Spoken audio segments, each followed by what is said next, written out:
안녕하십니까. 오늘은 사도행전 8장 21절에서 25절의 말씀으로 사마리아 전도 네 번째라는 제목으로 하나님의 말씀을 나누고자 합니다. 본 말씀은 하나님 앞에서 내 마음이 바르지 못하니 이 도에는 내가 관계도 없고 분깃될 것도 없느니라. 그러므로 너의 이 악함을 회개하고 주께 기도하라. 복 마음에 품은 것을 사하여 주시리라.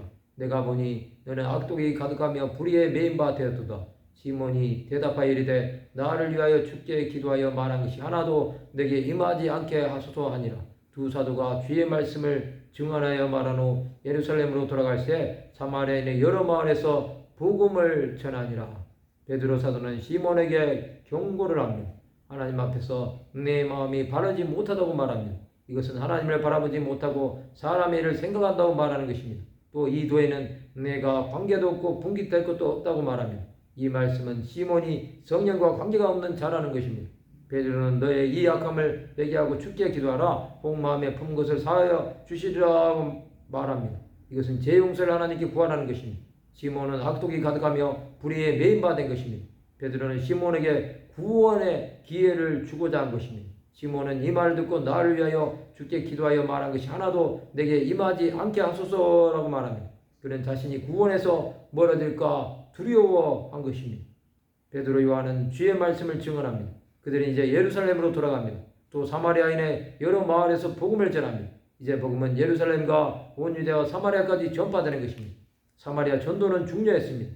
그것은 복음이 이방 땅으로 가야 하기 때문입니다. 사마리아에서 전해진 복음은 이제 땅끝까지 이르러야 합니다. 이것을 기점으로 사도 야고보와 베드로는 이방 전도에 더 이상 나오지 않습니다. 베드로는 이달리아 부대라는 군대의 백부장 고넬로의 가정에 복음을 전합니다. 또 중풍병자 애니아를 고치고 병들어 죽은 여제자 다비다를 살립니다. 또 야고보는 헤롯에 의해 순교를 당합니다. 사마리아에서 전해진 복음으로 구원은 이방 땅으로 향하는 것입니다. 세상의 구원은 점점 가까이 오고 있습니다. 이제 이 땅에 남은 자들도 복음을 전한 자들이 되어야 합니다. 하나님 나라의 일은 죽어가는 영혼들에게 구원을 선포하는 것입니다.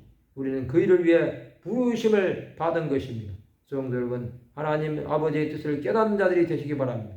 사마리아에 전해진 복음은 이제 우리 모두가 전해야 하는 복음입니다. 이 복음이 미치는 곳마다 놀라운 부흥의 역사가 일어날 것입니다. 이제 우리는 주 예수께서 가라고 말씀하시는 곳으로 가는 자들이 되어야 합니다. 열방이 구원을 받을 때까지 우리는 멈추지 않는 자들이 되어야 합니다. 이 땅에서 남은 시간이 얼마나 될지 알 수 없습니다. 그 시간이 될 때까지 믿음의 길을 달려나가는 자들이 되시기 바랍니다. 그럴 때 하나님의 나라가 임하는 것을 보게 될 것입니다. 하나님의 나라는 전하는 것만큼 임하는 나라입니다. 우리는 그것을 위해 부르심을 받은 것입니다. 하나님의 뜻을 이루는 자들이 되시기 바랍니다. 말씀을 마치고자 합니다. 복음 전파의 사명을 끝까지 행하는 자들이 되는 하나님의 백성들이 되시기를 주님의 이름으로 축원합니다.